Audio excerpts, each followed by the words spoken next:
Hi besties, and we back. How are y'all doing today? Y'all doing good? I'm doing okay. I had a little, you feel what I'm saying? But let me know how you're feeling in the comments. And you better have ate something and drank enough water today, or else. The freak. Okay besties, so today on the episode of Midnight Modules, we're going to be talking about how it is to live with someone and how it is for someone to live with you, and how you should always cross your T's and dot your I's when it comes to the law and when it comes to keeping people in a neutral setting. Also, do not move anybody in that don't have nothing to lose and you don't feel safe enough for them to be in there. Like, if they literally have nothing and you don't have everything recorded, written on paper, and you don't have all these documents to state that this is what's going on and this is the agreements, please don't move them into your home. Please don't move them into your home. Please don't move them into your home. Okay, excuse me. So when I was growing up, my mom was always nice and she was letting people live with her.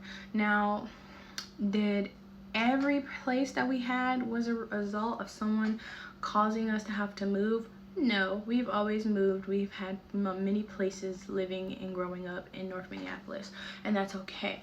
My mom was also really nice and generous, and she helps people, and that's also okay. Sometimes it was too much for us as her children for her to help people almost every house that we were in because we felt uncomfortable, but we understood where she was coming from because some of these people also helped her and us when we didn't have a place to go for a time being, so we get it.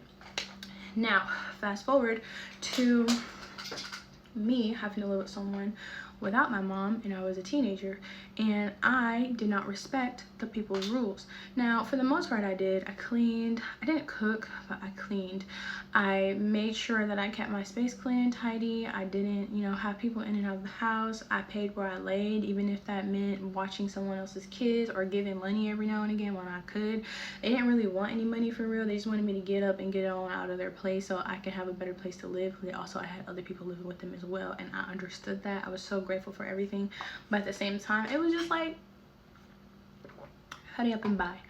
I didn't respect enough because I would come in at all times of night, and I was like tripping a little bit because I was just a teenager. I thought, oh well, I'm grown now, like I can come in and out as I please, da da da da. No, it wasn't my place. I couldn't do that. And we had a talk, and I respected that, and I apologized, and I was told, hey, if you're not gonna come in after this time, don't come at all, because I'm not gonna be up to open the store for you no more. I respected that. If you gonna come, let me know a specific time you're gonna come between these hours and these hours, and I'll make sure the door is open for you. But if you're not gonna come between these hours and these hours, don't come back. You can come back tomorrow because I don't have time. You feel what I'm saying? So I respected that, understood that. I apologized for my behavior, and I changed it up. If I wasn't gonna come back and I was gonna sleep at a hotel, or I was gonna hang out with some friends and I was gonna be out all night, being a teenager, being a young adult, whatever, I communicated that. It could have went totally different if I would have had the audacity to be like, oh well, I pay where I lay and da da da da da.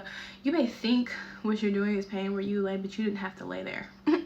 They did not have to open their doors to you. You did not have to be there. You know what I'm saying? You get where I'm coming from?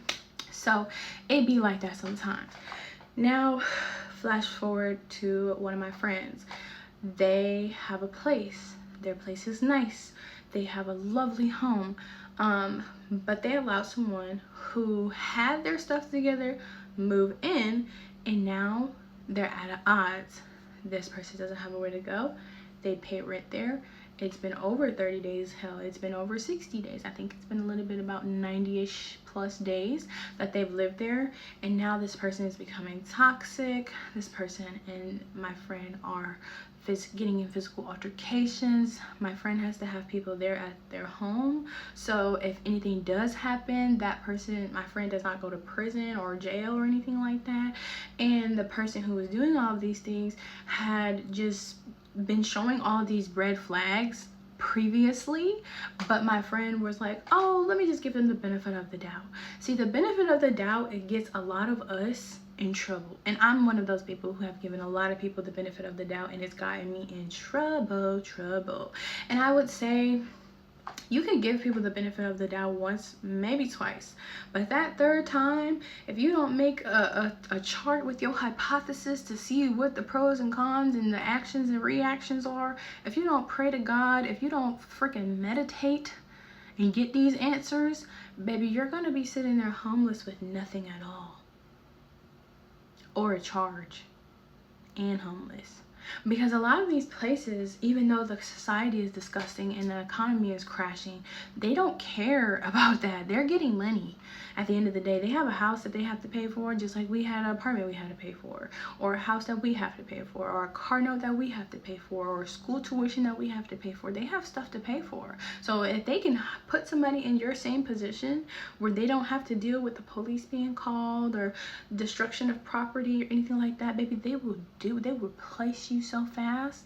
And I say this to say, be mindful, because a person with nothing do not mind helping you lose it all, baby. I'm gonna say that again.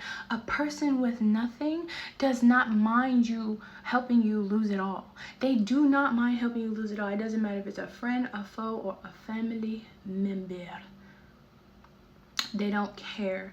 And you just have to be mindful of that. If people help you and you're grateful, and they still mess they still mess with you, or try to put, you know, bad things on your name, or they harm your child, or they do anything to make it very extremely uncomfortable for you, try to get out as fast as you can. Even like if you're solo, or even if you have a kid and you have to live in a homeless shelter, there are some states, like in Minnesota, I've never had to live in a homeless shelter before, but I know this because I have had friends who were homeless and they had to live in a homeless shelter. But even if I did, it is what it is. Life is life, and sometimes stuff happens. But anywho, in Minnesota, I know for sure, if you have, they have a lot of programs. I don't know if they've closed them recently, but I know that for the past, what, how old am I? 24? Yeah, for the past 15 years, probably even longer than that, but as far as I've known, if you live in a homeless shelter for at least 1 to 3 months, they have programs from the age of like 14 or 16 to 24 where they'll help you get your own place. There's so many resources in Minnesota, and government assistance be hitting hard out there, I'm not gonna lie to you. Plus the jobs they pay, their starting pay is like 15, 16 an hour, and a lot of daycares and stuff like that, they're giving raises out like it is candy, okay? So do with that information what you will if you're in Minnesota, or if you're planning on moving to Minnesota, or if you're thinking about moving up north. That's all I'm gonna say. So anywho, a lot of people don't look up their resources. Squatters law is a thing.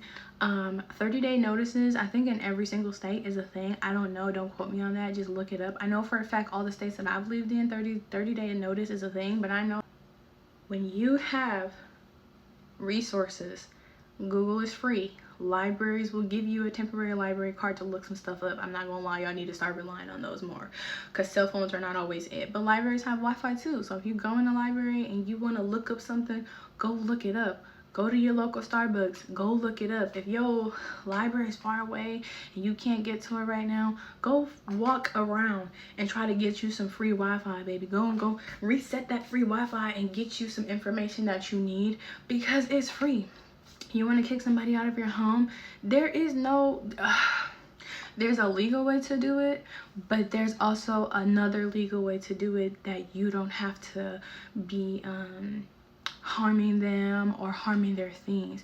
Hey, you can get somebody out of your house by pretending you're getting evicted. Get an eviction letter, jazz it on up, put some color to it, whatever your state eviction letters look like, or whatever the case. Go ahead and print that out and write the name that you're the tenant. And when you come back, either that person has already seen it, or you're gonna see it. You're gonna walk in the door, oh, we got this eviction notice, I gotta go. Get you some boxes, pack it up. Even if that means you gotta unpack it the millisecond they leave. Don't be at the crib for a couple days, whatever. Do what you gotta do to protect yourself, because when you let people live with you, you never know what could be at risk when you let someone live with you, but you also never know what could be at risk when you live with someone else as well. Now, this is not anything personal that's going on with me, so I hope nobody takes it that way, family and friends, if you see this. But I definitely want to spread awareness, because like I said, I have a friend that's going through something, and I've had family members that go through stuff like this, and I want people who are out here in the world who are making mistakes, and they are trying to lean on people who are supposed to be their friends, their families, their significant others, whatever the case. I want y'all to be mindful that people can wake up after a nap and switch like a dime. People can go to work and come back and switch like a dime. People could have the weight of the world on their shoulders, and they're trying to help you, and they don't want to let you know that the weight of the world is on their shoulders, and flipped just like a dime. So you protect yourself, you be mindful of what you got going on, what other people got going on. Try to get your own place back as soon as possible.